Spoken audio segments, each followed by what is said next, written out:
Hi, everybody. It is Dr. Laura Hanson with Connect My Brain. Just excited to have you back with me today. I'm going to do a little recap from what we talked about last week because this is a series of about 10 episodes that I'm really going to focus on pediatrics, child development, because there are so many things going on for our kids today. And I just think it is incredibly important to make sure that we're getting this information out there. It's absolutely essential in knowing how not only the last couple of years have significantly impacted our children, but we were already in a wave before that where children were not developing as expected. So we really want to bring these terms into an understanding. I want to really encourage you that if your child is not going in the right direction, please don't wait.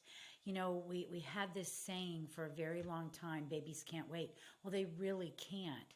The longer that the patterns, and that's what I focus on in my teachings, is the patterns that actually get set up. And it happens to all of us, not just kids that are developmentally delayed. But today we're going to really define that term so that we understand, excuse me, what it really means, okay? Because it's like it's kind of like the term stress now. We just kind of think of it and we don't really grasp the root and the tendrils that is happening to an individual. And so that's what I'm very passionate about, is to really explain what something is and then the impact that it's going to have on a child, an adult, whomever we're talking about. So let's kind of go back and just kind of recap what we talked about last week, because it was really trying to bring an understanding of the CDC's changes of developmental milestone acquisition and the impact that that is going to have on our children. So developmental milestones are literally a list of chronological events that go on, that are expected to go on. It's a blueprint of what you should be looking for in your little one. Especially if you're a first-time mom, you don't have any point of reference. If this is your eldest, you sometimes don't pick it up until you have your second child and you see differences, which I have to tell you, in many families, that's very common. Not that it's correct, it's just common.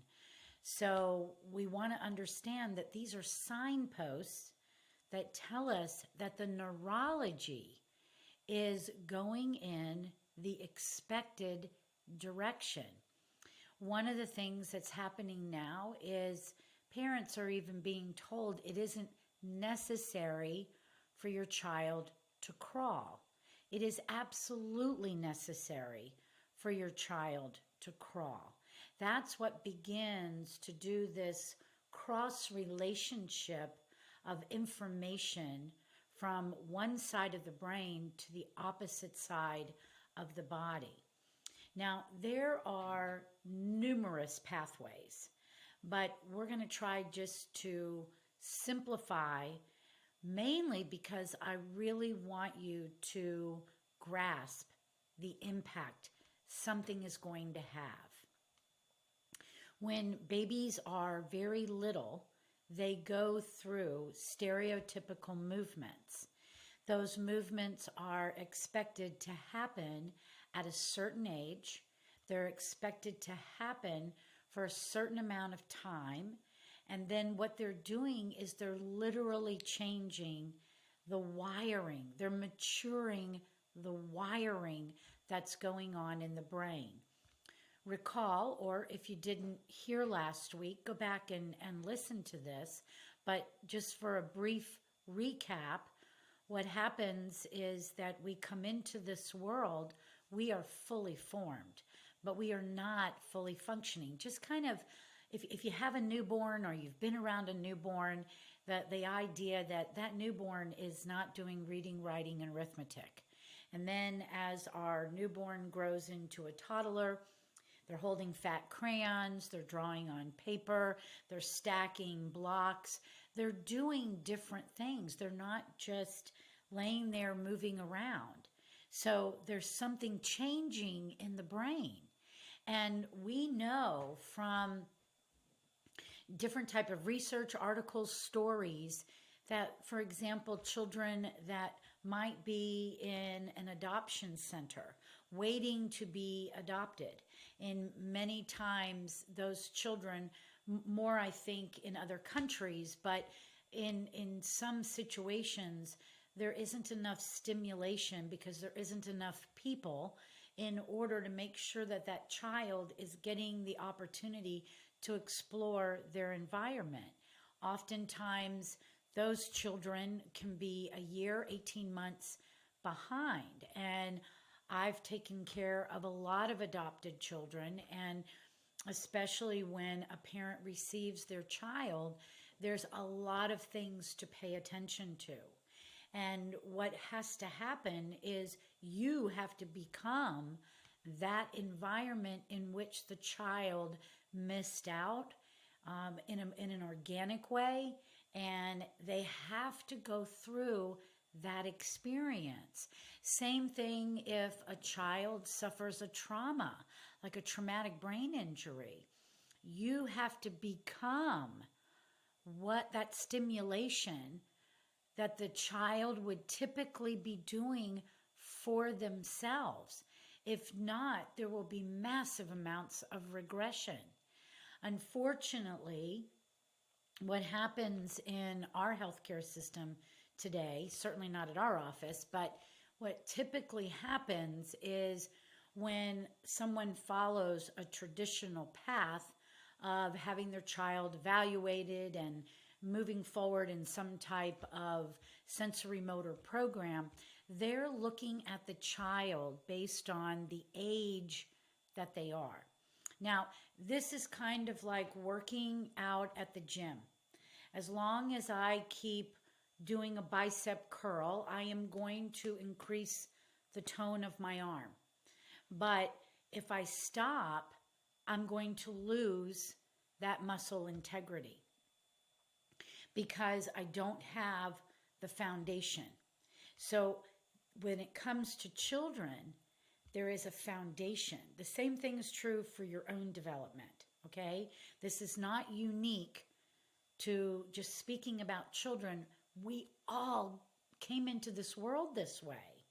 And so when we don't have that foundation, lots of things that you try, you see maybe some results early on, but it doesn't stick because it's kind of like, I like to refer to it as a scaffold, okay?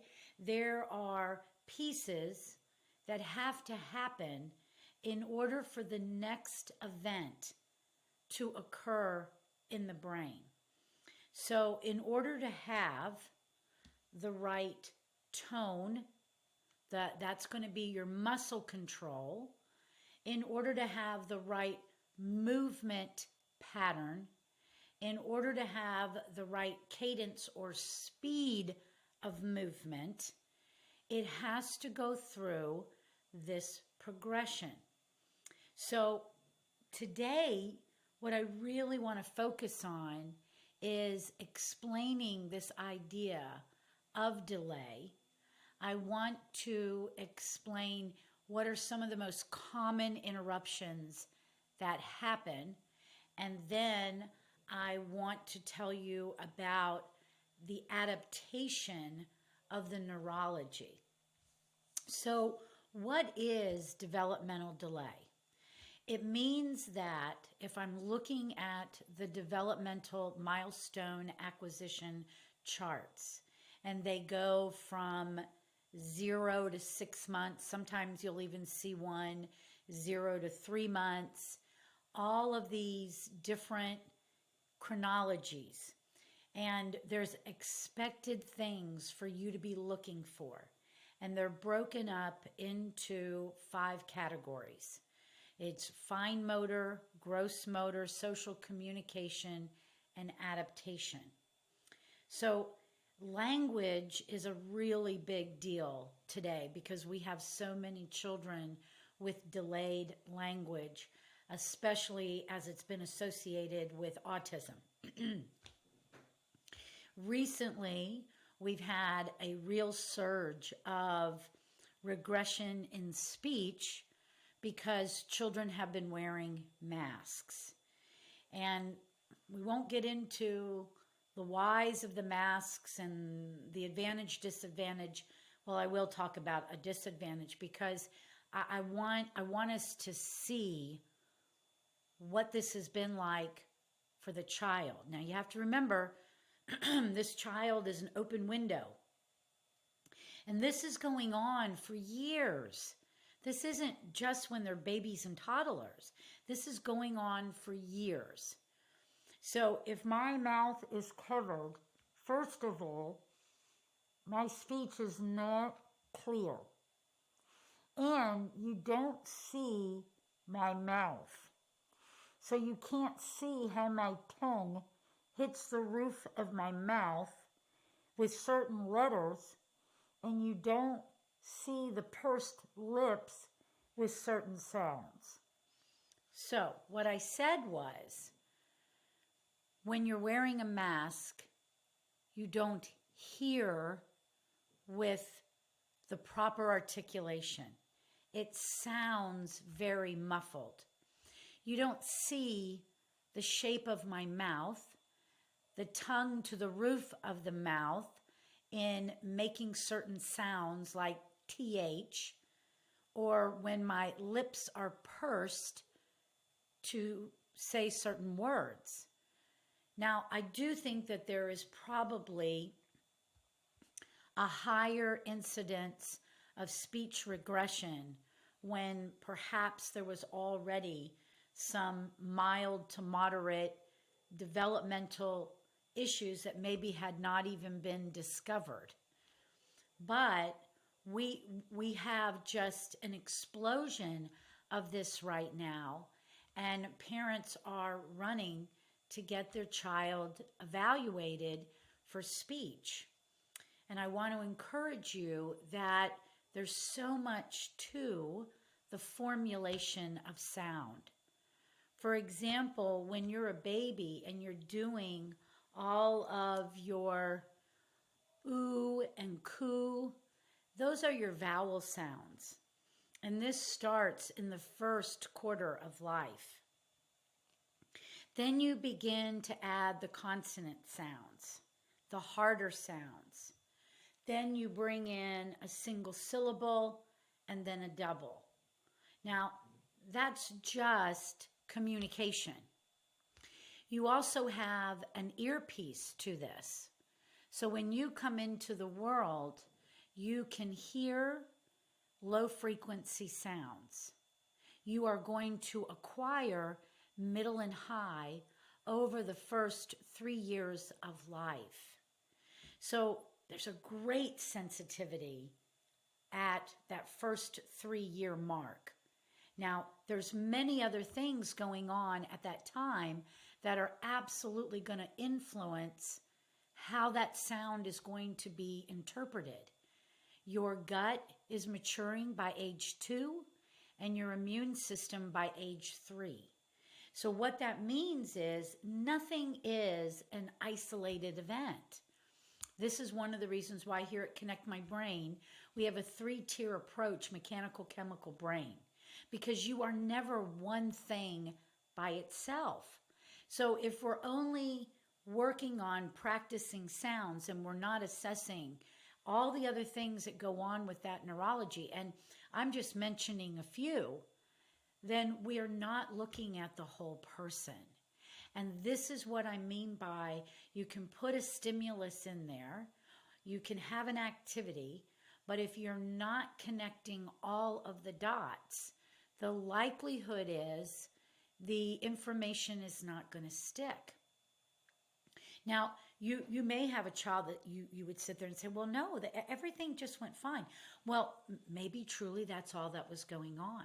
But unless you assess and actually know for sure that that's all that's going on, I've been doing this for 26 years, and I have to tell you, the majority of the people that find me, they have typically gone down a traditional route. They saw some improvement, but it didn't stick, and now it's years later, and they're still battling many, many things, and it's gone into now more cognitive, or what we might think of as emotional, like maybe being a little obsessive, impulsive, can't focus, lack of motivation, can't sleep. So it's a tier approach. We might be slow or delay on a very fundamental part of what is visually there, like a movement piece, but we don't realize how far reaching these movement pieces are.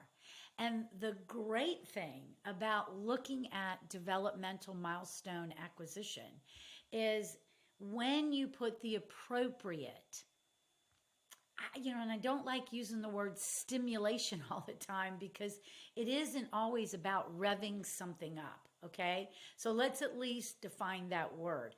When we put the appropriate plan together, it's like replacing the set of dominoes where the one is missing, and the neurology will push itself forward.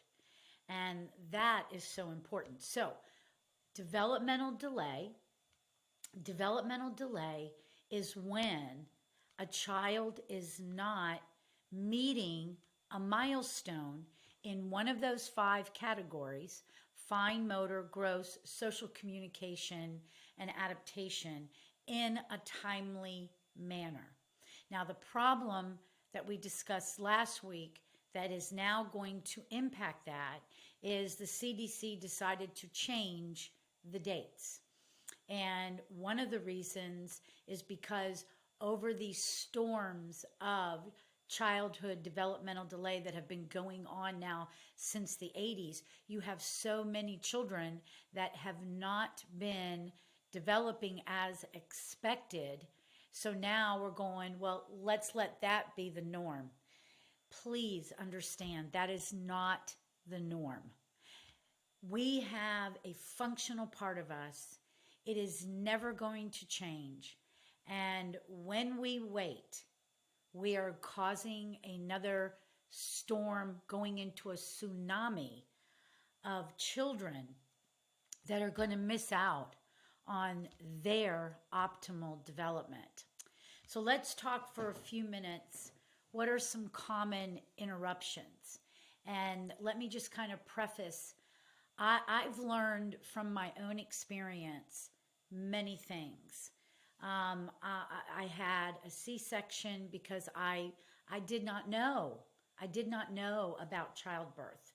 And I had a different mindset 34 years ago, and I was on a path to be a lawyer, and I wasn't interested in this kind of stuff. And now I know, boy, what a problem that was, okay? And a C-section is a great interruption of development. Now, let's also put a caveat there. There are emergency situations, and sometimes somebody, it's the life mom, baby, and there is no other option. So let's not talk about the extreme, because in those situations, sometimes we have to make some really hard choices, and we're weighing it out. And life is far more important than I'm going to push for a vaginal delivery over a C-section. Okay. So let's just put that on the table. But today, cesarean, well, and it's been like this for a long time. Cesarean section is something we can schedule. And when we do that, we are changing the timing of the baby's delivery. We're changing how the baby is coming out. which there are so many things about those developmental milestones that have to complete their job during the birth process. And the child is missing those. So I'm going to give you an example. So a baby is meant to tootsie roll with the uterus coming down the birth canal. And a contraction is rhythmic. It twists like a tootsie roll, and it literally is pushing the baby down. Now, this cranial vault up here has lots of pieces that have not solidified. And the reason for that is because that skull is literally going to go from an average of 15 centimeters down to 10. And that is to give the big squeeze on the brain. When we use Pitocin, which is synthetic oxytocin, which is a hormone / neurotransmitter, we're changing chemistry, we're changing the rhythm, and we're changing the outcome. And it causes a very hard, irregular contraction. And it can put babies in distress. And they're monitoring that. And as soon as they see that baby's in distress, out the baby comes via C-section. Now, in a organic delivery, that pressure on the brain is essential because it's doing work neurologically in order for the baby to be prepared to live in the outside world.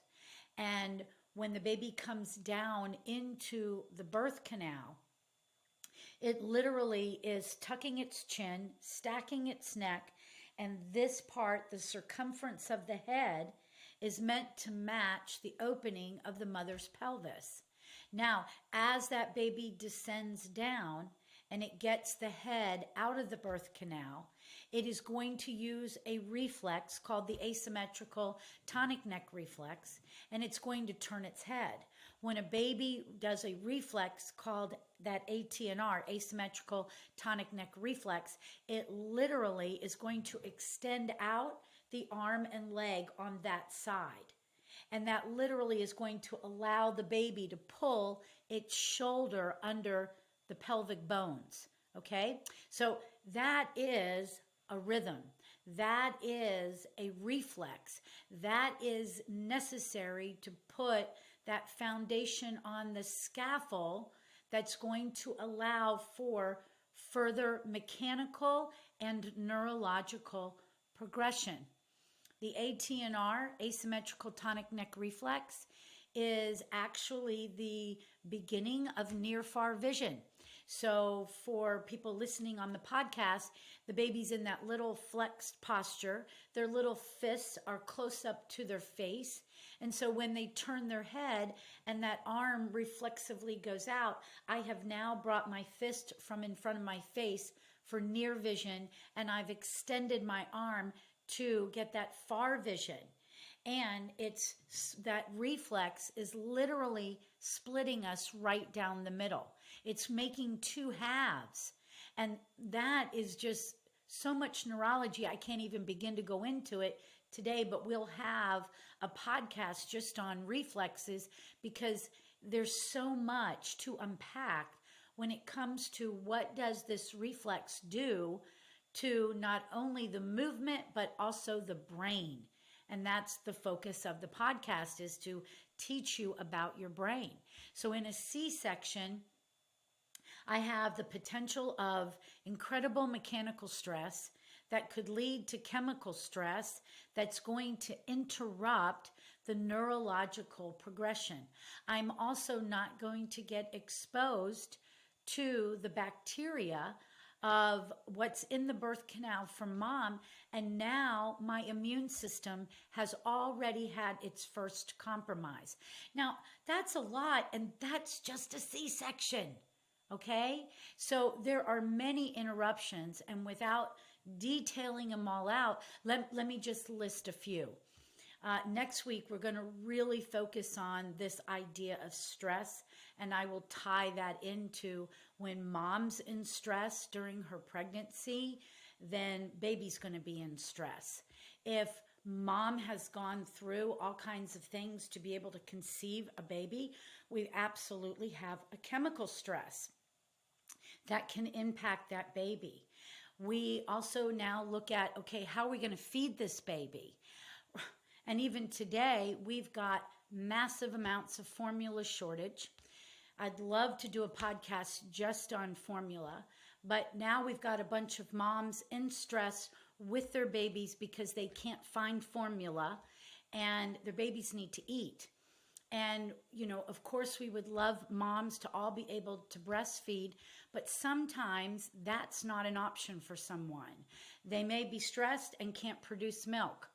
They may have to work all the time, and the interruption and the lack of community or the lack of understanding in the workplace, they may not be able to get with their baby. So lots of times I've seen it over the years, over and over and over again, where babies have had so much gut disruption because we're using an artificial source that doesn't match the gut. So that creates chemical stress inside of the body. And then what we typically do is we keep trying different ones. And then the next thing you know, somebody wants to put the baby on some type of medication because it has reflux. So that can be a massive interruption. If the baby is in an environment that, I see this a lot with first-time mommies. No offense, we all had to be a first-time mommy at some point, but sometimes we're so overly protective of not letting the baby do anything that the baby doesn't get to play in the food, get messy. I would tell you, I think one of the most important things to do is to let your baby get messy, let them play with food, because think of those 5 categories every single time you look at your baby.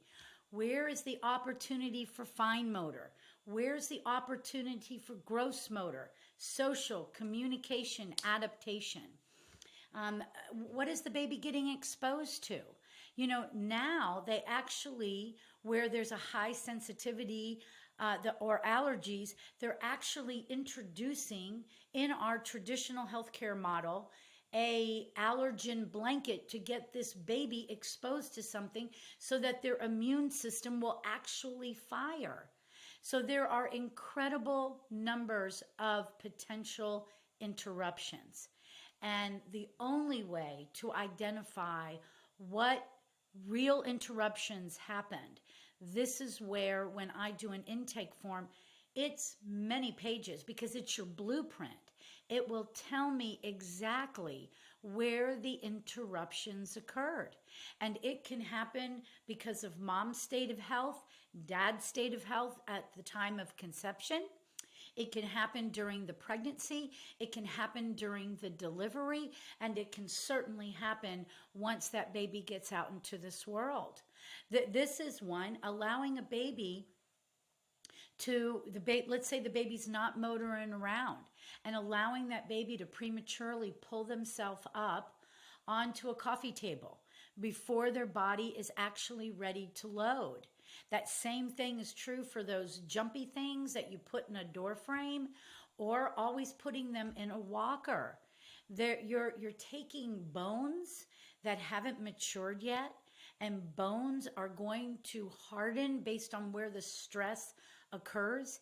And if we have them in a walker and the seat is wide at their legs, you're literally changing the shape of their pelvis. When we're loading them in these jumpy things, you're loading the discs of the spine prematurely, and this can literally cause little fractures. I can't begin to tell you how many children I see today with low tone, which means this would take us into gross motor. Their body isn't really standing up in gravity as you would expect. So I will see lots of times bent elbows. So when we get them on all 4, it will literally look like their elbows are bending inward. That is low tone. The same thing will happen with the legs. We will see a lot of what we call valgus stress, which is an internal rotation of the legs. And lots of times you'll probably notice it and you'll ask somebody and they'll just say, oh, don't worry, they'll grow out of it. And I got to tell you, I have really never seen a child just grow out of something on their own. There are many things that happen, which is going to lead us into our closing category in our conversation today, and it's adaptation. So, adaptation was the fifth component that I was talking to you about, where we've got social, communication, fine motor, gross motor, and then adaptation. So that is a huge category when we are talking about children. And this body, this nervous system is incredible when it comes to pushing forward. You know, it's a very efficient system. It's going to try very hard to keep things going. But I want to really highlight adaptation for a minute, because adaptation comes at a cost for the child. And so many children really look okay on the outside, but there's a lot of frustration going on the inside. And the interesting part about adaptation is that children, they don't have a point of reference where they can look to you and say, you know, my eyes kind of go all over the place when I read, and I'm not really sure what's going on, but I can't focus. You would be talking about a higher brain cognitive awareness that, first of all, little people don't have. And when I'm talking about little people, I'm even talking about school age kids. I can remember one time I did a screening to support the school my son was attending. And my job was to do the visual assessment. And of course, I'm a very detailed person, so I was writing down every detail I found. But I was literally told, don't write it down. The parents don't want to know. Just if they can't see, check that box and let it be done. Well, that really blew me away, because I'm a parent and I would absolutely want to know, and I believe you would want to know. But this little boy, sixth grade, came to the front of the line and he said, I can't see. I've never been able to see, so just go ahead and mark me off. Sixth grade. And how much has been lost for him because nobody was paying attention to the visual system.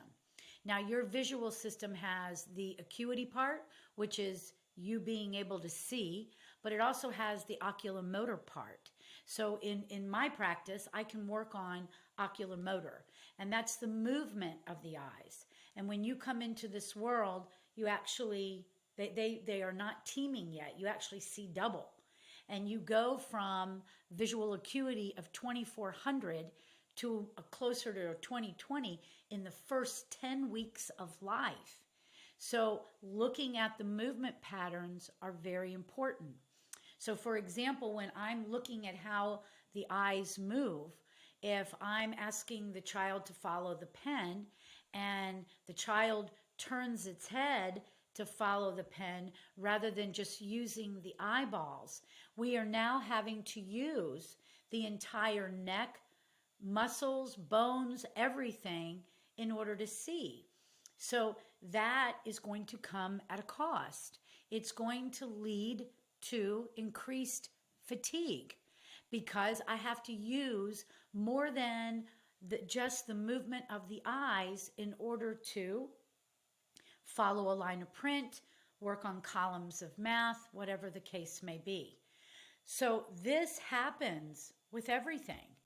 If they have low tone, they are utilizing incredible energy just to stand up in gravity. When your baby arrives, we get very excited and we look at, wow, they're lifting their head. Well, that's the beginning of the postural reflexes. It's expected. And now what's happening is that head is starting to interact with gravity. That is sending just a cascade of information to the whole nervous system, which is now going to begin to respond. And what we should be able to see is as that baby is adapting to its new environment, the baby is beginning to move and explore. So if I don't do those things, it could come at a cost later on. And coming at a cost is far greater for these kids today than we really realize. One of the things that we do here, after we do your initial assessment, and if you've decided to come and join the CMB family, we're going to do a stress response test. And we're literally going to look at how the brain is responding to stress. And stress is a mechanical, chemical, and brain event. And the first part of this test is for adaptation. How are you adapting to a new environment? And this is what is probably one of the greatest struggles for our kids. It's transition. And this relates back to a reflex called the Moro reflex, which I will get into in a later podcast. But the Moro reflex activates three things in the neurology. Arousal, which means is that baby going to wake up rhythmically? And the progression is that first the baby is responding to a reflex and a rhythm. The baby is being attended to by the caretaker parent. Then the child begins to learn how to attend to self. Then the child can now learn to attend to others. So this word attend is equated to the word attention. All these children out there that are being told that they are attention deficit, usually I will say 99% of the time, I have found an organic reason that this child did not go through development as expected and has now yielded an incredible stress pattern. And that stress pattern is causing a cascade of stress chemicals in their brain, which is making it harder to learn and remember. And we really focus on that aspect here at Connect My Brain because stress is a real physiological event that impacts brain function. Next week, we will get into that concept. The last two things that the Moro reflex does is it balances the carbon dioxide and oxygen in the body. And when this reflex is not working as expected, then that child is not receiving the message that there is not enough oxygen in the body. The third thing that it activates is the sympathetic nervous system, which I'm sure you've heard, or if not, it is equal to the fight or flight, which is a chemical cascade altering blood flow to the front of the brain, shifting it all to the back, and depleting the amount of blood flow that's available in the gut, which is absolutely necessary for proper absorption and growth for that child. So there are specific things that we look for when it comes to the typical developmental acquisition. The good news is when you really identify where the interruptions occur and you prepare the proper plan, mechanical, chemical, and brain for that child, you literally can move them forward. You can change how that interruption impacted their brain. And we can take a child that is merely adapting and bring them into their optimal direction. Thank you so much for spending time with me today. I've really enjoyed being with you. I'm sure you can see this is a topic that is so near and dear to my heart, and I'm incredibly passionate about it. I want to help children get their childhood back, and I want families to get their lives back. feel free to check us out at connectmybrain.com. And if you want to have a conversation, even if you're not in Georgia, there's many things that we can even do in office as well as remote. Our number here at the office is 678-501-5172. Have a wonderful day.